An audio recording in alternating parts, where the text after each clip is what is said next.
50,000 रुपए यार, 50,000 रुपीज। वो अपना मुंह पीट रहा है कि मैं अपने बच्चों को ईद पे कपड़े कहां से दिलाऊंगा, मैं तो ना अफ्तारी करा पा रहा हूं ना सहरी करा पा रहा हूं, मेरे बच्चे भूखे सो रहे हैं। आप सोचो यार क्या कयामत हो गई है।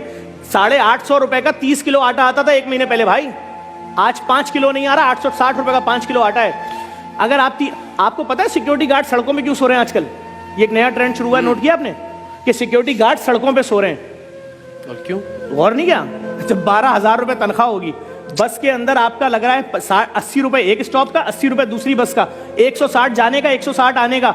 जब 9,000 तुम्हारा बस का पैसा लगेगा, 3,000 महीने का बचेगा, तुम खुद दिन में कुछ नहीं खाओगे तो बीवी क्या खाएगी, बच्चे क्या खाएंगे, घर का किराया क्या? तो अब गार्ड कह रहा है मैं सड़क पे सोऊंगा, सुबह उठूंगा, नाले में अपनी पैंट धोऊंगा, खड़ा हो जाऊंगा, दरवाजे खोलता रहूंगा दिन भर सेटों के लिए।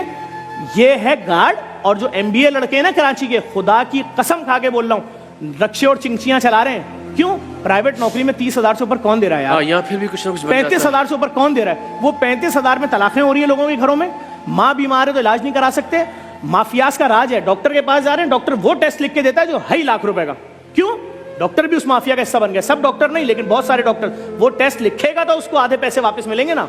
हमारे लोगों का क्या हाल हुआ है यार? सब बुरे लोग आपस में कनेक्टेड हैं, नेटवर्क बने हुए हैं। हुकूमत को सोचना पड़ेगा। अगर इन्होंने लोगों के लिए कोई ग्रांट नहीं दी, रमजान ग्रांट नहीं, रिलीफ पूरे साल, देखें सड़कें हमारे पास नहीं है, पानी हमारे, हम गटर का पानी पीते हैं भाई, गटर का। और अगर जिंदा रहना है तो जो पानी खरीदोगे उसका 9,000 रुपए बिल बनता है, और वो भी हमें पता है वो कोई फिल्टर नहीं होता, वो खाली हमें दिल को मुतमईन करने के लिए 2 नंबर पानी भर के दे रहा है। तो भाई लोगों को कोई सोच ही नहीं रहा है यार। आप सोचो 40,000 रुपए के अंदर 20,000 रुपए घर का बिल चला गया, रेंट, 15,000 के इलेक्ट्रिक ले गई तुमसे, 5,000 में जिंदा कैसे रहेंगे?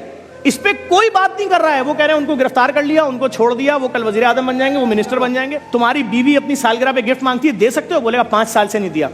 अपनी माँ को दवाई दे सकते हो? करेगा हाँ मेरी माँ की शुगर की दवाई 1,300 रुपए की आती थी 2 साल पहले, आज वो दवाई 7,000 की। मैंने कहा अम्मी मर जाओ, खुदा से जाके शिकायत करना कि मैंने वो बच्चा जिसको पेट में पाला था ना, 9 महीने पेट में रखा, चलना सिखाया, पढ़ना सिखाया, और जब वो माँ मर रही है यार, 40,000 की खबर, 15,000 की मैयत। बस अभी कल पोस्ट चल रही थी एक प्राइवेट अस्पताल की कि एक शख्स की माँ की मैयत नहीं दे रहे, कह रहे 7 लाख दोगे तो मैयत मिलेगी। लोगों के पास दफनाने के पैसे नहीं है, बात ही खत्म हो गई।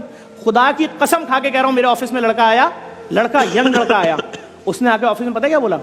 उसने बोला कि सिर्फ 25,000 रुपए दे दे, मैं झूठ नहीं बोल रहा, मेरे बेटे की मैयत 3 दिन से रखी, दफनाने के पैसे नहीं, मैं किसी से बोल नहीं सकता। मैंने कहा झूठ बोल रहा है, ऐसा हो नहीं सकता। इतनी बेहिसी जमाने में लड़के को भेजा, लड़का गया, कसम खुदा की उसकी बच्चे की मैयत 3 दिन से रखी थी, सिर्फ 25,0000 रुपए मांग रहा था। मैंने कहा मैयत बस के पैसे तो, बोला मैं गरीब हूं, मेरे रिश्तेदार नहीं आए, एम्बुलेंस में मैयत भेज दो। आप समझे? आप क्या समझ रहे हैं सिर्फ फकीर माफिया थी? ये ठेले वाले जो है ना, ठेले वाले, ये एक आदमी का ठेला होता है, वो 7,500 का ठेला खरीदता है, 2,200 रुपए का तराजू और उसके वेट लेता है, और उसके बाद सब्जी उठाता है 10 लाख रुपए की, और सारे ठेलों पे अपने रख देता है, और उसके बाद सबको बोलता है 1500 दिहाड़ी पे ठेले ले जाओ।